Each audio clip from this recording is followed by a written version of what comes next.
Last time na na-interview si Jolene Magdangal, nasabi nga niya na February 26 ang showing ng movie nila ni Marvin Agustin. Kaya hindi raw totoo na magtatapatan ng pelikula nila ni Kim Chiu at Paolo Avellino na original playdate ay February 12. Ang XX Lovers nga ang movie ng Marvin Julina at My Love Will Make You Disappear, ang sa Kim Pao.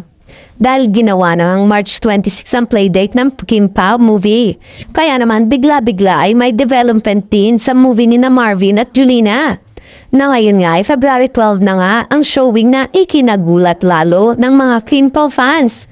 Samantala ngayong araw ay naglabas na ng formal na pahayag ng Star Cinema kaugnay sa naurong na showing ng pelikula ni na Kim Chiu at Paolo Avellino.